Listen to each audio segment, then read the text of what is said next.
માળિયાડીના ખાતે ગુજરાત યોગ બોર્ડ દ્વારા પે સેન્ટર ખાતે આયોજિત બાળકો માટે નિઃશુલ્ક સમર કેમ્પમાં સૌથી વધુ બાળકોએ ભાગ લીધો છે। આ સમર કેમ્પ ગુજરાત બોર્ડના ચેરમેન શિષપાલજીના માર્ગદર્શન હેઠળ યોજવામાં આવ્યો છે। કેમ્પના ભાગ લેનાર તમામ બાળકોને 2 પુસ્તકોમાં એક યોગાસન તેમજ એક ચિત્રપોથી આપવામાં આવી હતી। કેમ્પ અંતમાં બાળકોને સર્ટિફિકેટ આપવામાં આવ્યા હતા। યોગ કોચ તેમજ યોગ ટ્રેનર બાળકોને આસનો, પ્રાણાયામો તેમજ વ્યાયામ, એક્સરસાઇઝ, સૂર્ય નમસ્કાર, ગીતાજીના શ્લોક અને પ્રાર્થના સાથે સંસ્કારોનું સિંચન કરવામાં આવ્યું હતું। યોગ થકી બાળકોને સ્વાસ્થ્ય મળે અને તેજસ્વી બને અને એ માટે ગુજરાત સરકારે ખૂબ જ સુંદર આયોજન કર્યું છે। માળિયાહાટીના બાળકો ખૂબ ઉત્સાહભેર આ અભિયાનમાં જોડાઈ રહ્યા છે। આ કેમ્પને સફળ બનાવવા યોગ કોચ દક્ષાબેન ચાવડા, કૃપાબેન, વિભાબેન, જૂનાગઢ જિલ્લા કોચ ચેતનાબેન ગજેરા દ્વારા સફળતાપૂર્વક આયોજન કરવામાં આવ્યું છે। આ તકે આજે સરપંચ જીતુભાઈ સિસોદિયા સહિતના આગેવાનો ઉપસ્થિત રહ્યા હતા।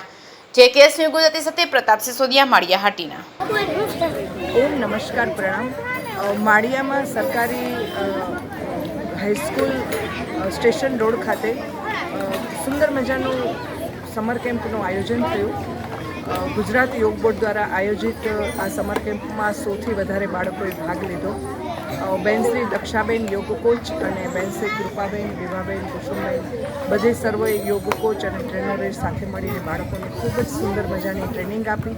યોગ, પ્રાણાયામ, એક્સરસાઇઝ, સૂર્ય નમસ્કાર અને સાથે સાથે દિનચર્યા અને બીજી જુદી જુદી ટેવો, ગીતાજીના શ્લોકનું પઠન, પ્રાર્થના એ બધું સુંદર મજાનું શીખવાડ્યું। બાળકોએ ખૂબ ઉત્સાહથી ભાગ લીધો અને આજે પણ અમારા સરપંચશ્રી, સભાપતિશ્રી, ભાજપના કાર્યકર્તાઓ અને તમામ વરિષ્ઠ નેતાઓએ આજે એ સમર કેમ્પની નોંધ લીધી, હાજરી પુરાવી અને ખૂબ આનંદથી આજે બાળકોને સુંદર મજાની થેપલા અને શુક્રવાચનો પ્રસાદ પણ અપાઈ રહ્યો છે અને ખૂબ સરસ મજાનું માળિયામાં બધાએ ઉત્સાહથી ભાગ લીધો।